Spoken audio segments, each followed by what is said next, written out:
Good afternoon and welcome to the fourth of our online seminars about the Scottish independence referendum. Today, as the main day approaches, we're concentrating on public opinion, and in addition to our usual panel of me, Alan Convery, Professor Nicola McEwen and Professor Charlie Jeffrey, I'm delighted to say we're joined by Professor Ailsa Henderson, who is conducting the Scottish referendum study and should hopefully be able to shed some light on some of your questions about public opinion in Scotland. As usual, we're really interested in your opinions throughout, so you can tweet using the hashtag #EdIndieRef, or you can post your comments and questions on the discussion forums on the Future Learn site. As usual, we've taken a selection of your questions from the discussion forums and from Twitter, and we hope to be able to get through as many of them as we can today. We're basing our discussion today on three main themes. The first one is about the media and social media. We'll then look at issues of regional trends and identity and things like gender. And then, if we have time, we'll also look at some other issues to do with comparatives for the Scottish referendum by looking at Quebec.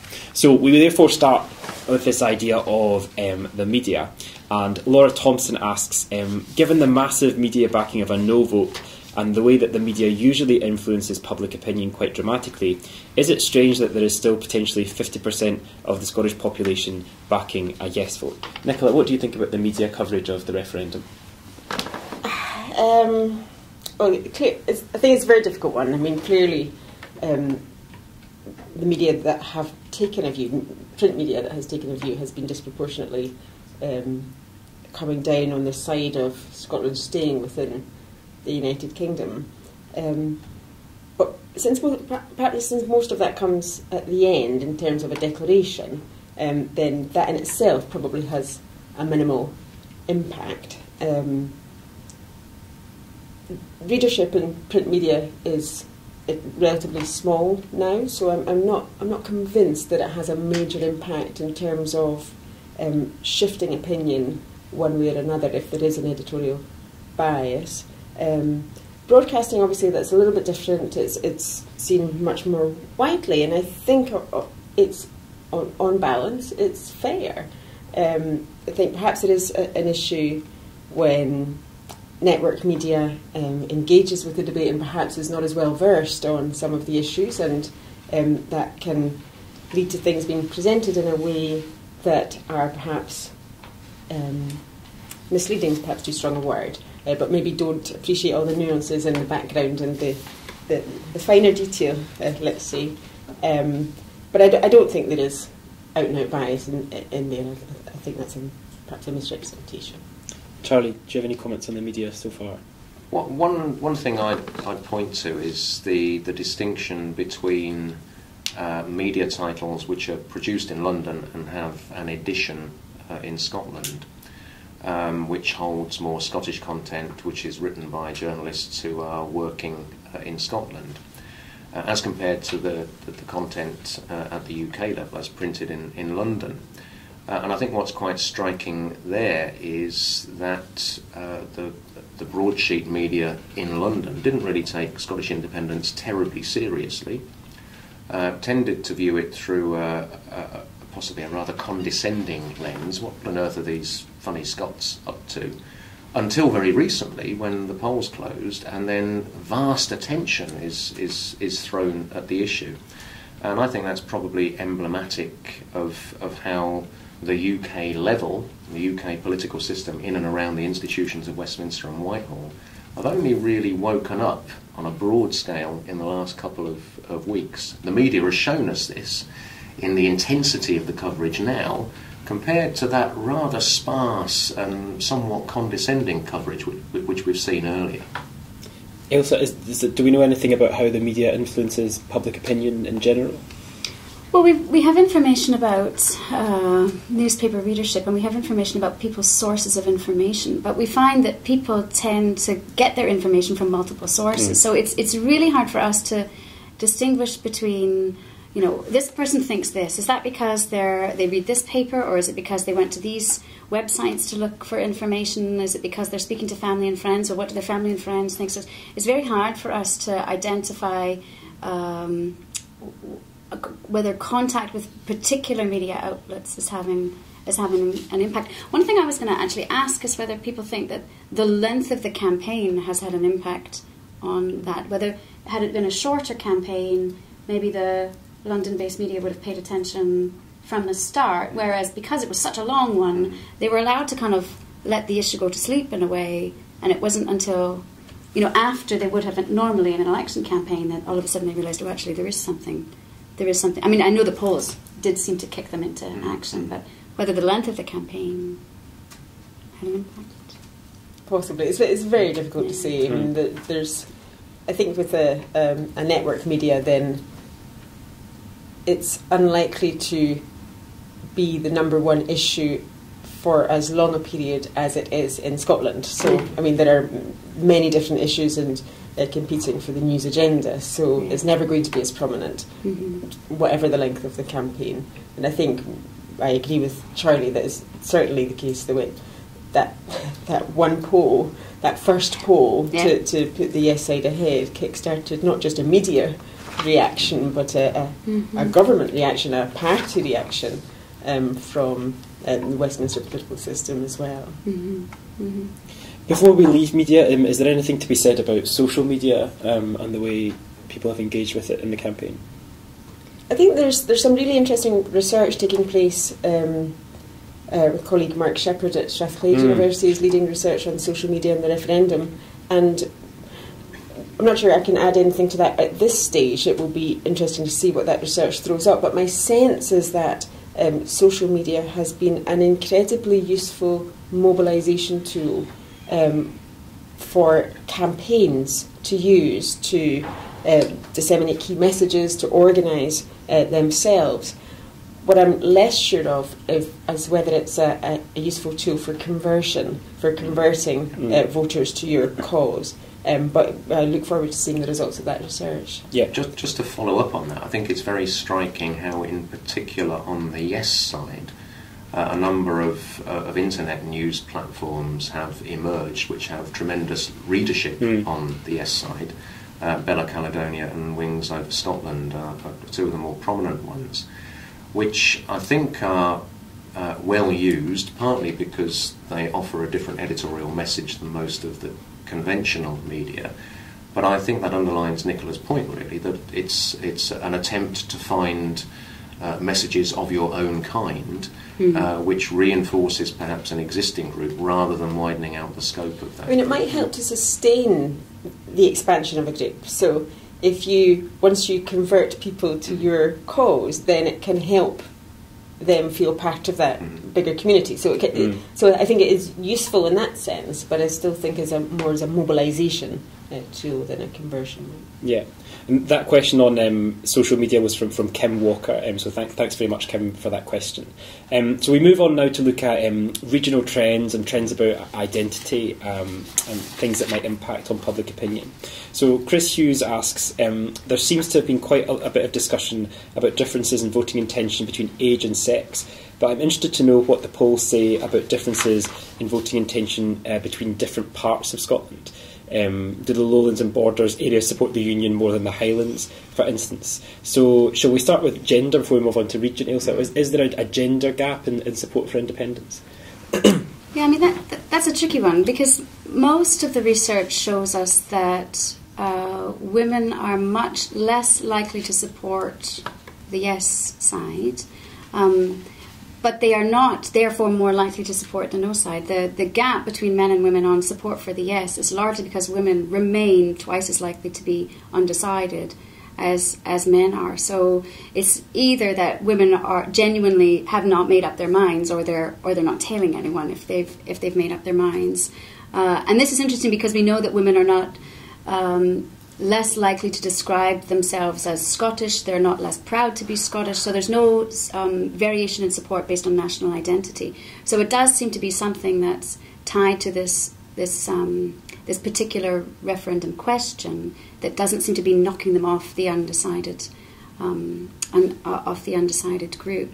So we know that there is a gap there, but we also know that when we control for other things, when we control for social class and income, some of those differences disappear between men and women. So the difference isn't as large as often thought. And we're also seeing systematic differences between polls conducted online and polls conducted face-to-face. Face-to-face research is showing a far larger gap between men and women than our online polls. And some of the thinking behind that is that if women are in general less likely to tell anyone if they've decided, they're certainly less likely to do that in a face-to-face context. I think as well, just to reinforce something that Ailsa was saying, once we look at the way that people voted, there will be any number of ways that you can slice and dice the electorate to see who voted one way and who voted another. And there will be a gender difference, I expect. There'll certainly be an age difference. Yeah. But that doesn't mean that people are voting because of their gender, because of their age category. As Ailsa was saying, when you model it and look for explanations, the explanations are largely found elsewhere. So the fact that they are older, the fact that it's women, is not in itself the reason why they are choosing to vote yes or choosing to vote no. Are geographical differences significant then? Well, yes. The question mentioned Borders and Lothians specifically, and that's absolutely the case. Yes, we see lower levels of support for yes in the Borders, as one might expect, and the Lothians as well. Absolutely, yeah.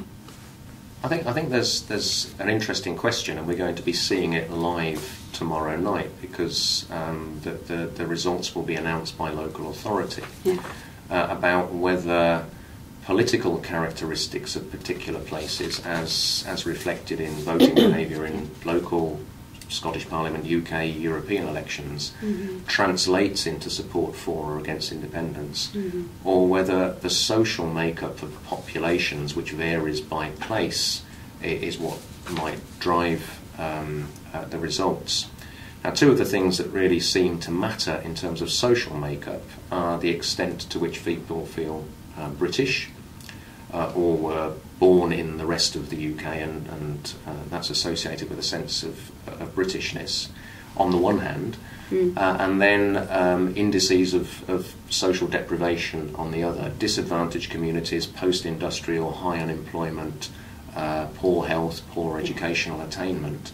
The pro-British, the people of British background tend to veer towards no.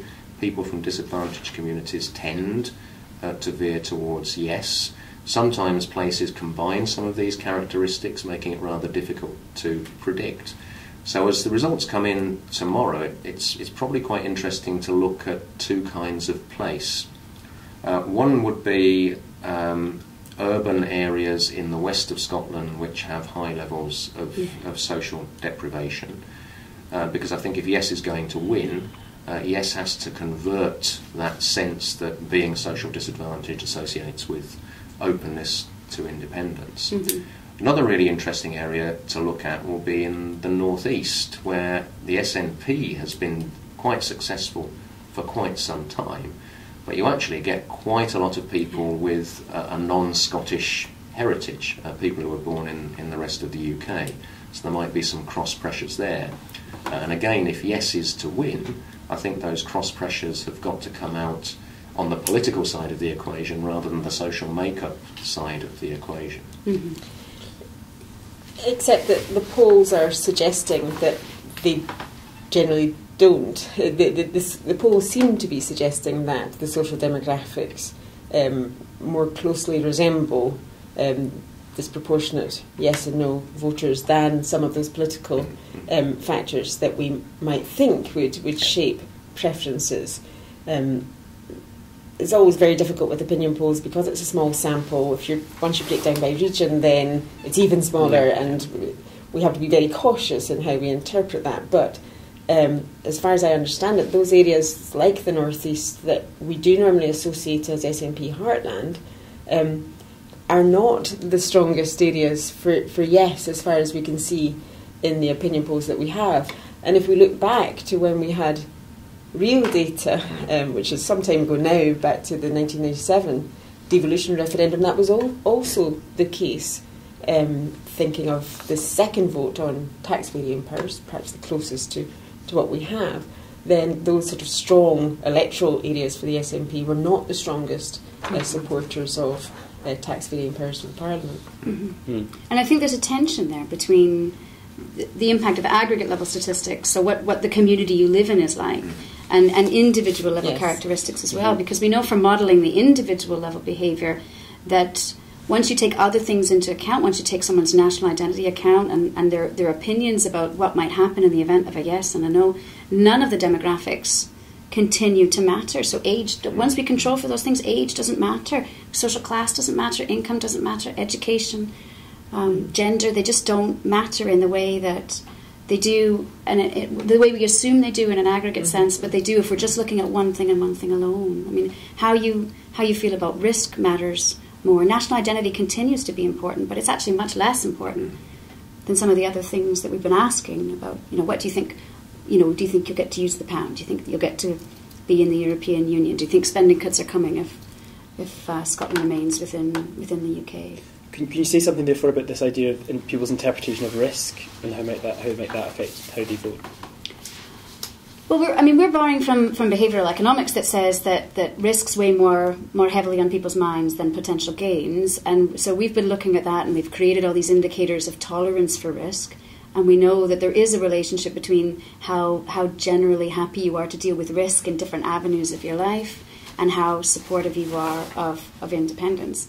So that on the one hand, there is a relationship, and it's the one we expected.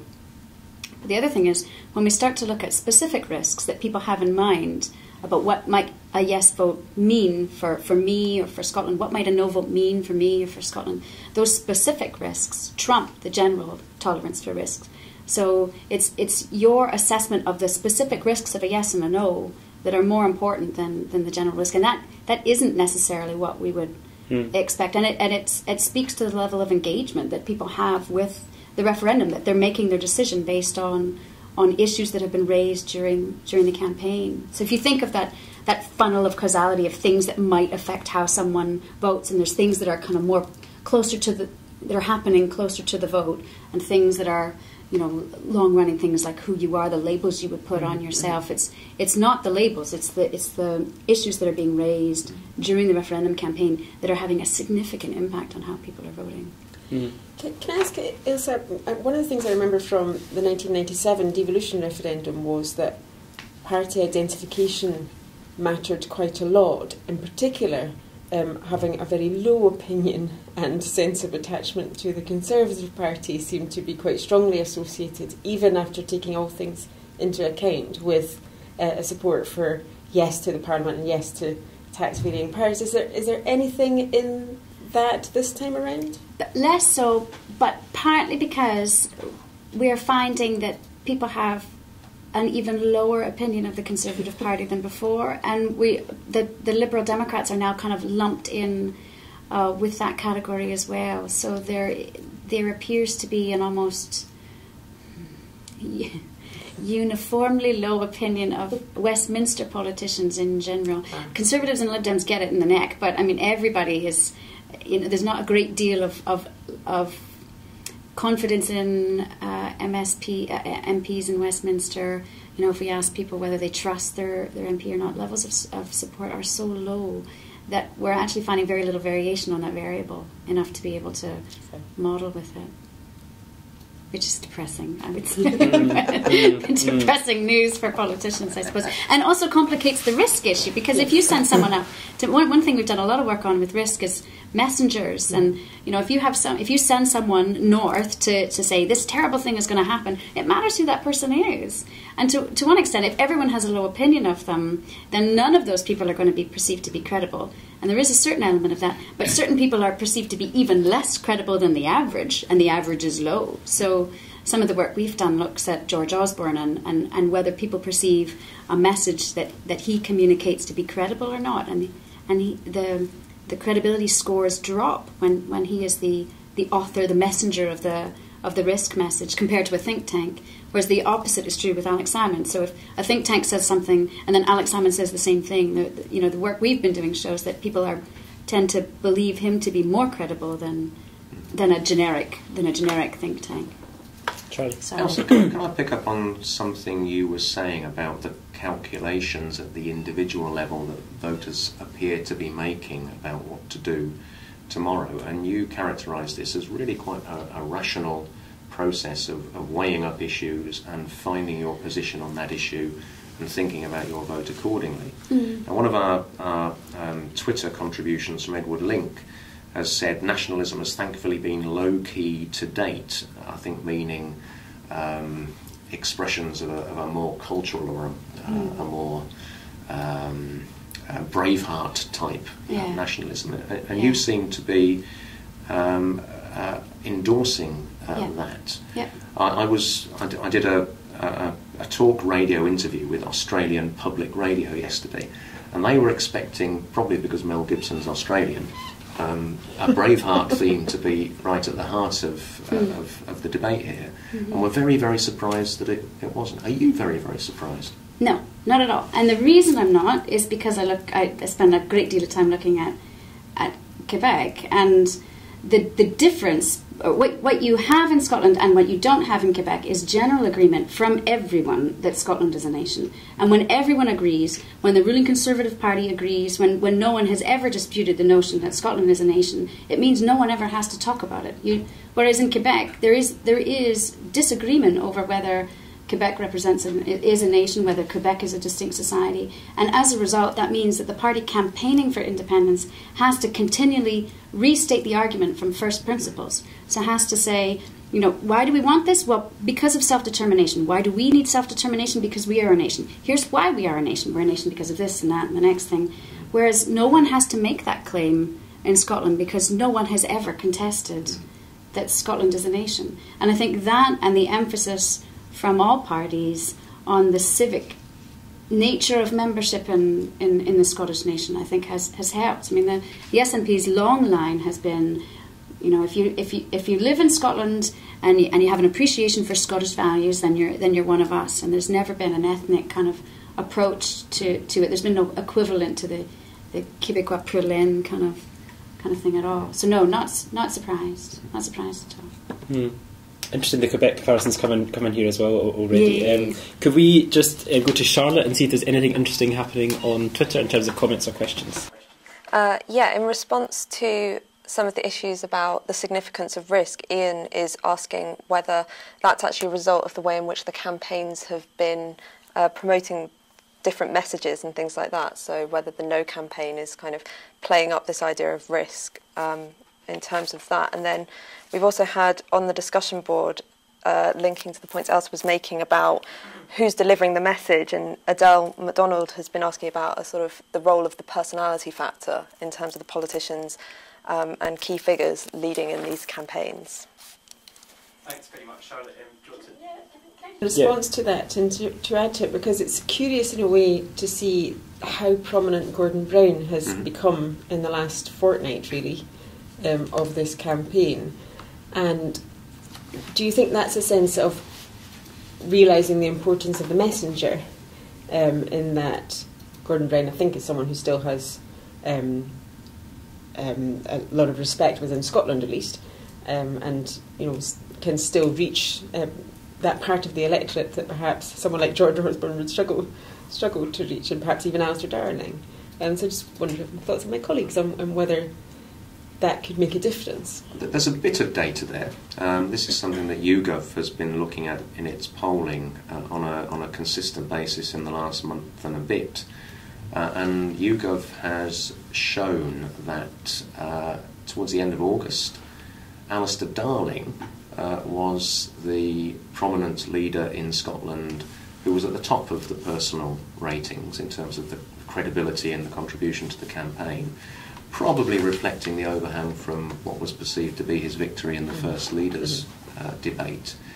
Since then, Nicola Sturgeon and Alex Salmond have been clear leaders. Alistair Darling's dropped right down, and Gordon Brown is the most credible voice on the pro-union side, but still quite a way behind Salmond and Sturgeon.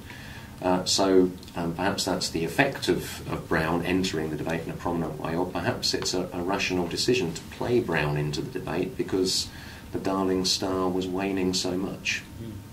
Yes, I mean, credibility is an interesting concept because it combines visibility on the one hand and then positive and negative feelings towards someone on the other. So the difficult thing for many Westminster politicians is that on the visibility scale they're very, very high, people know who they are, but on the positive negative scale they're not often as high as they might be, and we're getting this relationship where visibility seems to almost breed discontent. That the more people know who you are, the less happy you are. I mean, he's not got an uncomplicated. He's not got a very straightforward reputation, Gordon Brown, in Scotland, and it makes it a risk. It makes him a bit of a risky messenger in some ways. Whereas someone with very low visibility would have the advantage of coming in at the neutral point on a positive or negative evaluation. But we just haven't seen that. We haven't seen significant new faces coming. We've seen them, at bits and starts throughout the campaign. Kezia Dugdale's performed really, really well in that debate. And I think people stood up and if they didn't know who she was already, they knew at the ends. But we haven't seen a lot of new faces. But on the... Sorry, do you want to jump in on that? Well, I was going to bring in a different kind of new face.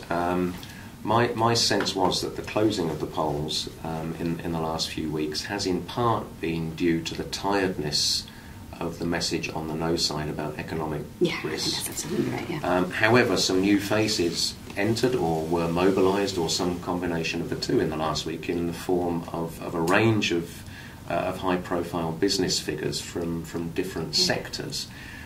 Does that make a difference? If the messenger is a non-political messenger, or are they all tarred with the same brush? It depends on the comparison. So we were doing experiments on who the messenger was, and we had a kind of neutral think tank, and we had a politician. And in one case, the politician made the credibility of the message go down. In another case, the credibility went up. It very much depends on the person or on the group. I think we are getting a sense from some people that if they think that institution is being used as a proxy, if the government feels it can't make a statement, so it's going to ask one of its business friends to make the statement, I think people are suspicious that might be going on. But on the campaigning, on whether the emphasis on risk is a function of the campaigning, I think that's absolutely the case. I think one thing that the Yes side has been very effective about doing was having a very positive campaign and then switching quite late in the day to saying, right, now we've laid out why we want independence, the positive reasons for independence. Now we're going to lay out the negative elements of remaining within the union, and that stark switch from a positive message to a negative message was really effective and coincides with that narrowing of the polls. And the mistake of the No campaign has been to stick on this negative track. And not only stick on the track, but stick with the issues, the reliable issues it knows are effective, like currency, but then it doesn't seem to be adding new ones, and it's still hanging on to this one. Whereas if they just let go of currency, say, right, we've made our argument about currency, let's talk about something else that's important to us, or let's talk about something positive about remaining with the union. I know they're trying. It's because it is in the media. It does come out every once in a while, but it just doesn't seem to have any traction. Is there something about last week we saw really quite an overwhelming wave of negative information, in a way, partly seeming to come from Westminster politicians or business figures, and it was quite a staggering volume of warnings and risks coming in. I was wondering about the cumulative impact of risk. I mean, is there, in behavioural terms, is there an optimal level of risk? If you go too far, do you begin to lose credibility? And also, I was also wondering about the specific characteristics of those who don't know, because in a way, both campaigns are trying to target that quite small group now. We know some things about the don't knows. We know that they're disproportionately women, and we know, I think, that they are disproportionately tend to favour a strengthened devolution within the United Kingdom beyond what we have now. There are messages you can see being targeted towards those, both in terms of the risk, but also perhaps the offer of devolution that's now on the table. Is there something in targeting that group, and what do you think is the likely response of that group? Can we tell anything from the surveys about that? In terms of risk, whether there's a shut-off point or a boomerang effect, we've been acting on a hint from people in the Bloc Québécois who argued in 1995 that that the no side was so negative that it just undermined its own message that, you know, 1 risk is effective, 2 risks are effective, but 4, 5 and 6 just don't seem credible anymore.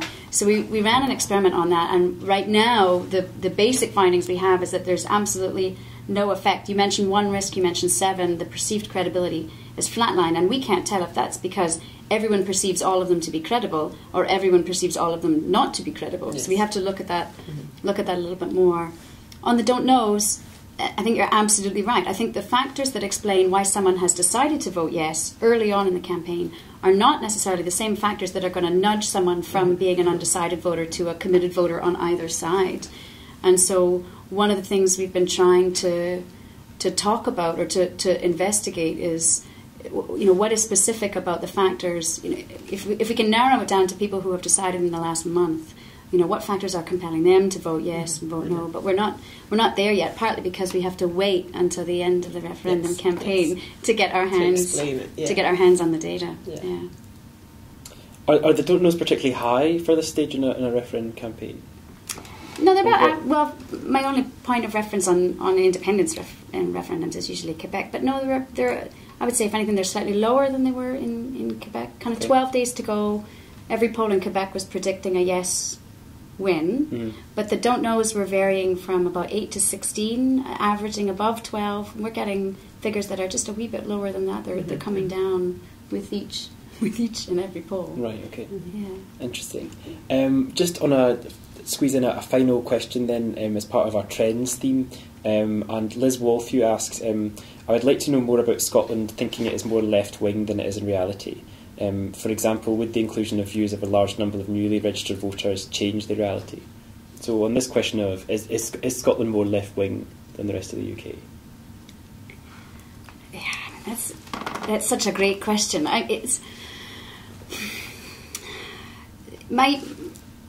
My usual answer to that is Scottish attitudes differ from English attitudes on some things. They differ on national identity, they differ on the parties that they back, they differ on their perception of the Constitution, how well it's working, who gets their fair share, what solutions they want, what the architecture of the state, what the ideal architecture of the state is. But if you look at basic fundamental values like trust and efficacy, moral conservatism, social liberalism, no, there are not consistent, significant, large differences between Scotland and England.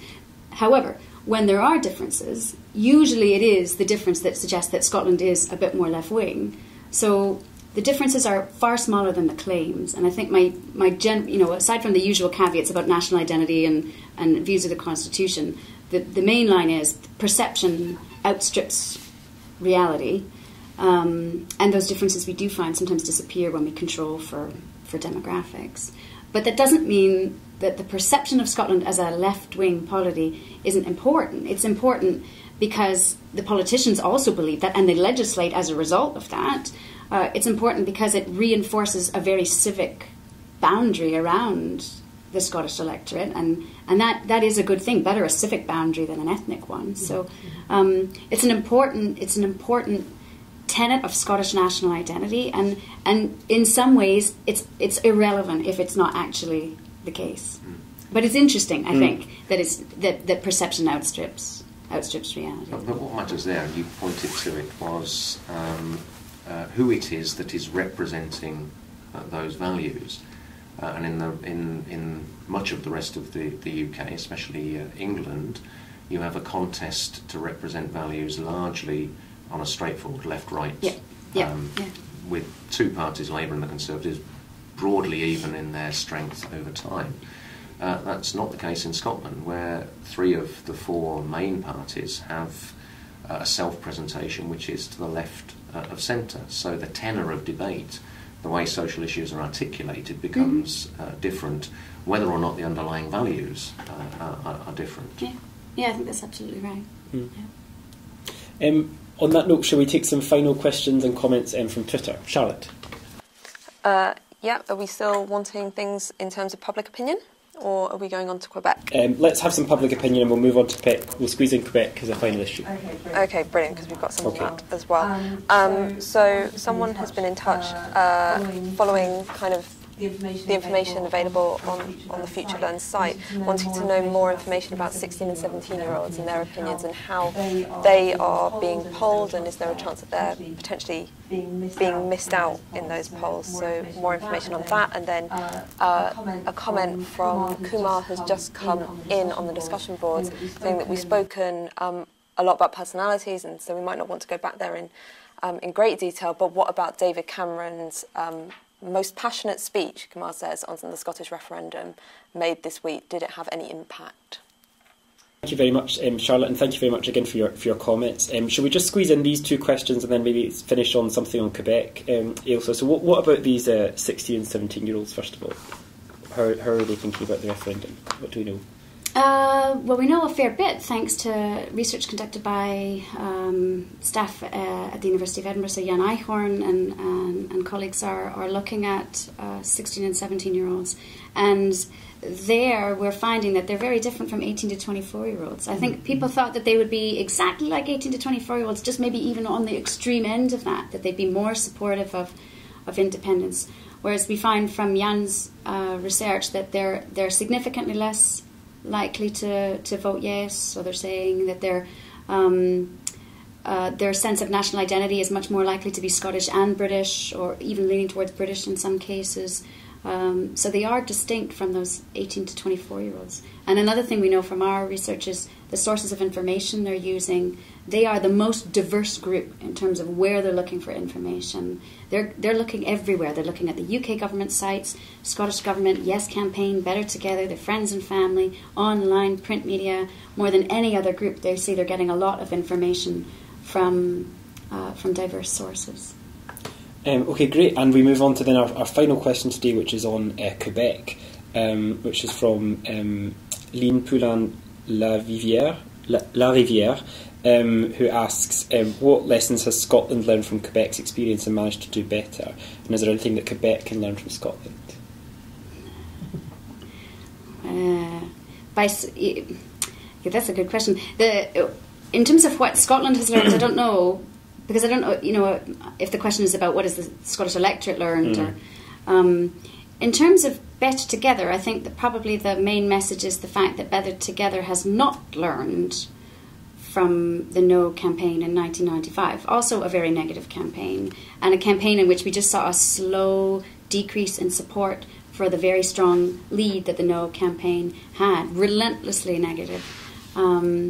And again, even attempts to have a positive message just didn't find traction with the media or with voters. So I think, I don't know if it's the fact that Better Together hasn't learned the lesson, but Better Together is caught in the same trap, or is finding it very difficult to have a very impassioned argument for the constitutional status quo. So I think that's one message. One thing that I'm hoping will be learned is the kind of the reaction to the results. You know, after the 1980 referendum, René Lévesque was very gracious in his defeat. He said, we've lost, but it's a defeat that has an air of victory. Look how much we've accomplished.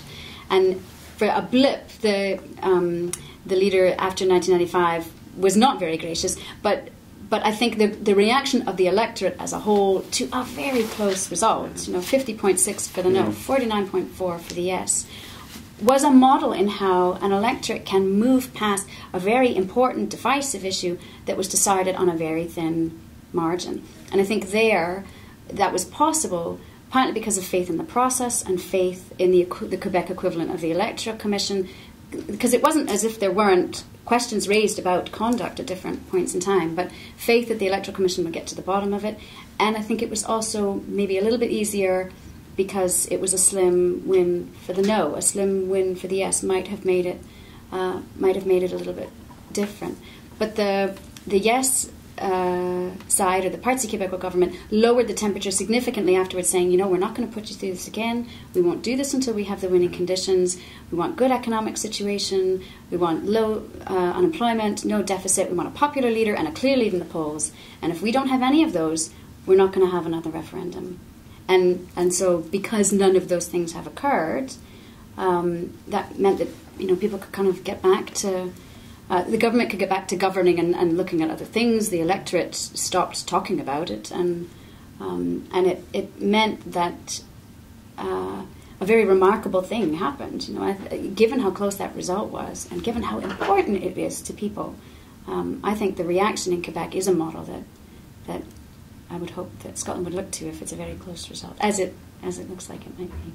A very interesting thought to end on. Ailsa, thank you very much. I'd just like to thank our panel of Ailsa Henderson, Charlie Jeffrey and Nicola McEwen. Well, of course, when you when you join us next week, we will know the result. I hope you can join us for some analysis at the same time next week to discuss the result and why it happened. And I hope you'll also be able to join us throughout referendum night. You can discuss with other learners and with me on the discussion forums and on Twitter using EdIndyRef. For now, goodbye.